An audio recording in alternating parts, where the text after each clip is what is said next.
Dearest listeners, Book babes and book bros. welcome to Book Babble. I'm Rachel, And I'm Tanya, and we're the WitLitWomen, your hosts for the day. and today we have Kirsten. She's the author of the Mindbreaker series. So, would you like to introduce yourself a little? Sure. I'm Kirsten Foster. I go by KW Foster is my pen name. And I'm the author of the Mindbreaker series, which book one is A Curse of Breath and Blood, and that's out right now. You can get that on KU, Barnes& and Nobles, Waterstones, wherever you buy books. It's also on audiobook. Um, and the second book comes out on April 8th, and that's about Wrath and Ruin. And that will be all the same places as well. The audiobook will take a little longer because it's hard to book those audiobook narrators now. But yeah, it'll be all places where you buy books. It follows Aelia Springborn, who's a queen turned mercenary as she searches for her sister and finds love along the way. Yes, I mean, it's such a good book. I can't wait for the second one to come out. So, we are so happy to have you on to talk about it. Um, are you ready to babble? Yeah, let's do it. All right. Great. I'll go ahead and put 5 minutes on the clock and we can get started. So, what inspired you to write these stories?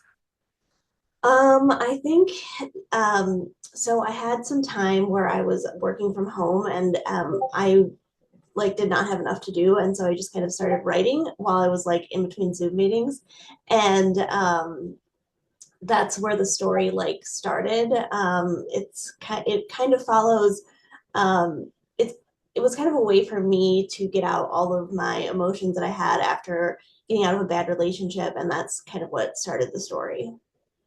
That's impressive. So, knowing that it was such an emotional journey, what's your favorite chapter and scene that you wrote or have written? I think that my favorite one from the first book is when she goes into the camp and she is like spying on her sister. And I don't want to give too much away. She's like spying on her sister, and then she has to like get chased by all these people, and that was my favorite scene to write. And the dire wolves come, and that was my favorite scene to write. That's amazing. It was a really good scene, so I understand. I feel like you could sell the whole thing with just that. So that's Exactly. amazing. What's your process for writing? How do you make these worlds come true? So a lot of it is first just like thinking a lot about it. So what I'll do is like I'll jot down ideas in a notebook, and then it kind of like pieces the story together. So before I wrote A Curse of Breath and Blood, I wrote a prequel to that one, which will come out later in the series. But that kind of started the whole like world building, and how I kind of when I was thinking about the world that I wanted to build, I was like, okay, well, every world has like religions, and like what is like their origin story. So that's how I started. Is like what was their origin story, and how did like their cultures like kind of split off and do and become these different races and peoples and all that stuff. So that's how I like started the world. And then with each book, I don't really outline a ton. I'm a discovery writer, so I have like a basic outline of things I want to happen in the book. And I know, so like for the second book, I don't want to give too much away, but I was like, oh, this has to happen, and then this has to happen, and then this has to happen, and then I like fill in the blanks with the rest of the story. So that's how I write. Yeah. So, given that you have that writing style and you don't outline everything in detail, was there a scene that you wanted to put in the book and you had to cut because it was just it wouldn't work once you wrote it? The first book cut a lot cut from it. That went through like 17 different uh, 17 different stages. I have, scenes where I don't want to give, again, I'm not trying to give it too much away, but this book is out. So, like, I had a scene where, like, Caden and Ailey, like, get together earlier, and I cut that to add more, like, longing and tension. Um, and then in this book I'm writing right now, I had to just cut out like 1,000 words because I was like, oh, that's like not where I want my character to go. Like that was a good scene, but it's not right for this book. So I keep all of them in a folder that are like cutscenes in case I want to bring them back. But yeah. That's a smart idea. I Good. love that idea. Yeah. Yeah. Just like Yeah. release it randomly. Yeah. Yeah. So why did you choose the publishing path that you chose? It kind of chose me more than I chose it. Yeah, I graded this book. I graded this book for about 6 months, and then I had some bites, some nibbles, and then I got a publishing offer. And you know, I took the sure thing over the maybe the not sure thing because like 90% of books die on submission. So it was a good offer, and I had, the publisher was good to work with. My publisher is very good to work with, and they, really marketed the book well. And so far, it's worked out great.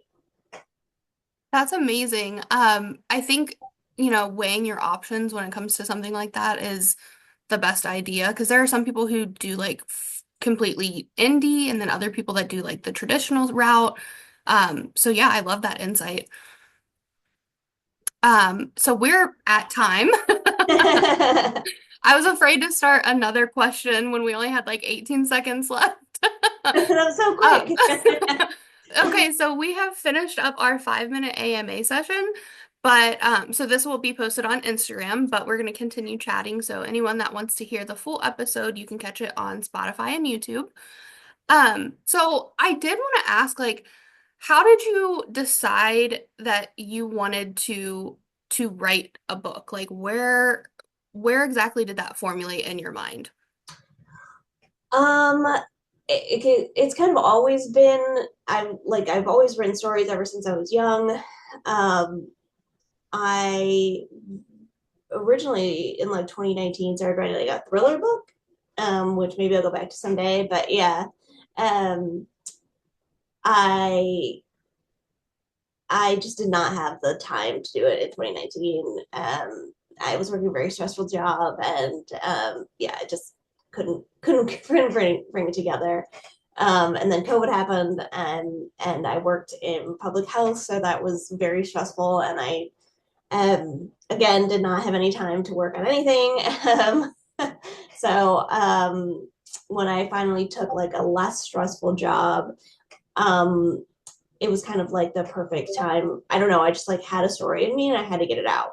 That's how I kind of frame it. It's like this story gnawed at me and I like worked on it like nonstop for, I think I started writing this book in September of 2022. And then the finished one, the one that I started querying was July of 2023. So almost a full year of me editing, writing, editing, writing. And it was very much, I just need to get the story out. Yeah. So like when that happens, you have just like characters in your brain like nagging you all the time. Yeah. All my characters kind of introduce themselves to me. I kind of try to like let the story unfold and like create the characters that best fit the story. Um, it's hard to create so many characters and then make them all different. So that's what I'm constantly trying to work on, is like making all the characters different and like unique and have like some sort of defining feature, whether that's the way they look or how they talk or how they act. That's that's a really hard part about writing well, is like creating like Brandon Sanderson creates all these characters and they're, Yeah. he has someone on staff full time that like tracks the characters. I don't have a full staff, it's just me, so it's a little bit harder, but creating kind of like a character sheet that I used for this book. Some of the characters' names are not even the same and they're not even in the book, but I kind of like go back and reference that, the thing I wrote like when I was first starting out, and that's really helpful. I always think it's like it's so amazing when people write these stories and they have not only rich main characters but rich side characters. How do you determine what you're going to include about the side characters and their history without making this book so enormous that people like lose interest while they're reading it. That is a very fine line to walk because I do want to get them all, I want to explain all them and give them their own stories and their own arcs. But at the end of the day, they are side characters. They're not the main characters. So I kind of have to remember that. I kind of do take note of like which characters people really like, and I try to like flush them out a little bit more. Um, so in the fourth book or in the third book, like some of the side characters will get full POVs.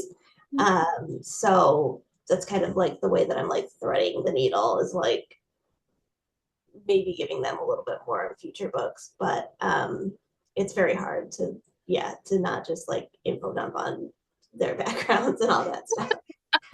I love that. Like everything that you've told us thus far today is such good advice for authors and writers. So thank you for sharing that. You're welcome. Rachel, did you have anything that you wanted to ask?